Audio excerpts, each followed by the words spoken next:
আজ আমি আপনাদের দেখাবো কিভাবে খুব সহজ এবং সঠিক পদ্ধতিতে পারফেক্ট চিকেন স্টু বানানো যায়। পুরো রেসিপিটা ধাপে ধাপে ভিডিওর মাধ্যমে দেখাবো, তাই শেষ পর্যন্ত দেখুন।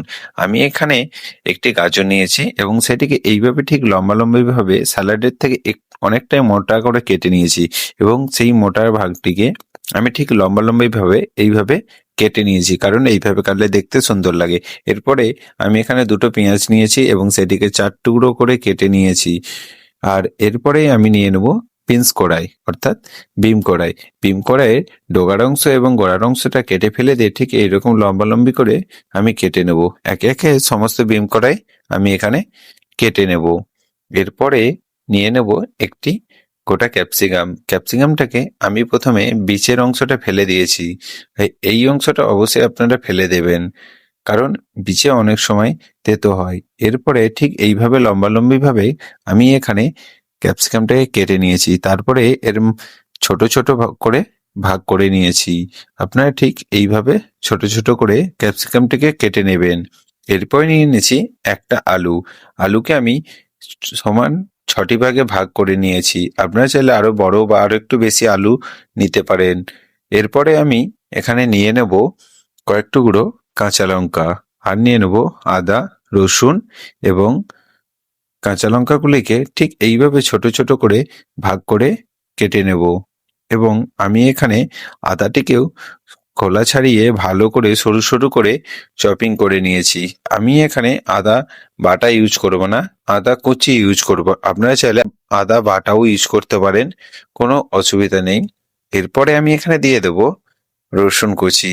আচ্ছা, রসুন কুচিগুলোকে আমি ভালো করে কেটে নেব। এরপরে আমি সমস্ত সবজি কাটা হয়ে গেছে। এবার অর্থাৎ চিকেনটাকে আমি এখানে ম্যারিনেট করে নেব। আমি এখানে স্কিনযুক্ত 500 গ্রাম চিকেন লেগ পিস নিয়েছি। আপনারা চাইলে চিকেনের যে কোনো অংশই নিতে পারেন। এরপরে এখানে দিয়ে দেবো হাফ চা চামচ লবণ, হাফ চা চামচ গোলমরিচ গুঁড়ো আর হাফ লেবুর রস, এবং সবগুলিকে ভালো করে মাখিয়ে কিছুক্ষণের জন্য সাইডে ম্যাগনেট করে রেখে দেবো। আবার এই লেবুর রস দেওয়ার কারণে চিকেনের স্কিনটা দেখবেন খুব নরম হয়ে যাবে। এবার একটি কড়াইতে আমি 1 চামচের মতো বাটার নিয়েছি। আর বাটার নিয়ে বাটারটি যখন গলে আসবে উপর থেকে দিয়ে দেবো কাঠ এলাচ এবং লবঙ্গ কয়েক টুকরো। তারপরে দিয়ে দেবো কুচিয়ে রাখা পেঁয়াজ। পেঁয়াজটি যখন লাল হয়ে ভাজা হয়ে আসবে তখন এর মধ্যে দিয়ে দিন লঙ্কা, রসুন আর আদার কুচি, এবং ওই লঙ্কা, রসুন অ্যান্ড আদার কুচি দিয়ে প্রায় 1 মিনিটের মতো লো ফ্লেমে ভেজে নিন। আর সম্পূর্ণ রেসিপিটা হবে লো ফ্লেমেই। তাই 1 মিনিট পরে এর মধ্যে দিয়ে দিন চিকেন।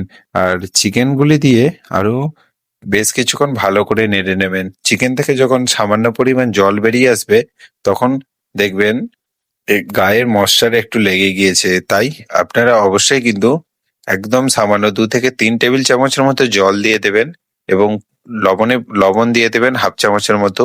আর এরপরে 1 থেকে 2 মিনিট নেড়ে এতে দিয়ে দেবেন একটা গোটা টমেটো, এবং একে একে সমস্ত সবজি এখানে দিয়ে দিন, যেমন গাজর, আলু এবং আরো যেসব সবজি আছে আপনারা এখানে ইউজ করতে চান সেইগুলো দিয়ে দিন। শুধু বিম কড়াই আগে দেবেন না, বাকি সবকিছু আগে দিয়ে দিতে পারেন, কোনো অসুবিধা নেই। এরপরে আমি এখানে দিয়ে দেবো ক্যাপসিকাম। আর ক্যাপসিকামটা দিয়ে আরো বেশ কিছুক্ষণ লো ফ্লেমে ভালো করে নেড়ে নেব। ক্যাপসিকামটা দিয়ে আমি এখানে এখনো 1.5 থেকে 2 মিনিট ভালো করে নেড়ে নিয়েছি।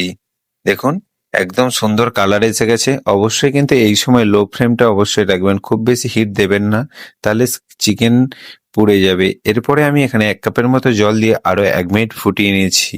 আর এরপরে উপর থেকে দিয়ে দেবো বিনস কড়াই। আর বিনস কড়াই দিয়ে দেবো এরপরেই 2 চা চামচ বা 3 চা চামচের মতো গোলমরিচ গুঁড়ো, আর দিয়ে দেবো সয়া সস 1 চামচ, আর দিয়ে দেবো 1 চামচ ভিনিগার, আর কুচিয়ে রাখা লঙ্কাগুলো এর মধ্যে দিয়ে ঢাকনা দিয়ে আমি প্রায় 15 মিনিটের মতো ফুটিয়ে নিয়েছি। এরপরে দেখুন একদম চিকেন স্টু পাই রেডি। এরপরে উপর থেকে ধনেপাতা ছড়িয়ে পরিবেশন করুন রাতের ডিনার বা দুপুরের লাঞ্চের সাথে। যদি গরম গরম রুটির সাথে খান এটি খেতে খুবই সুস্বাদু এবং খুবই হেলদি। এখনকার দিনে মানুষ অনেকটা হেলদি খেতে পছন্দ করে, তাই আমি এই রেসিপিটা আপনাদের মাধ্যমে শেয়ার করলাম।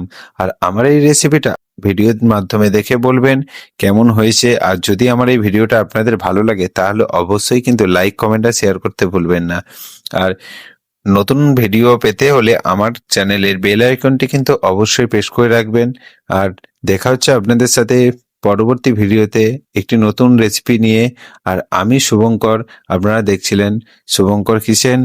আমার ভিডিও আপনাদের কেমন লাগে অবশ্যই কিন্তু কমেন্টে বলবেন। আর আপনাদেরকে শেষ একটা টিপস দিয়ে যাই, আপনি যখন চিকেন স্টু বানাবেন তখন কিন্তু অবশ্যই চিকেনের গা থেকে যদি স্কিন ছেড়ে যায় তাহলে ভাববেন চিকেন আপনার সম্পূর্ণভাবে রেডি হয়ে গেছে। এই টিপসটা আপনাদের জন্য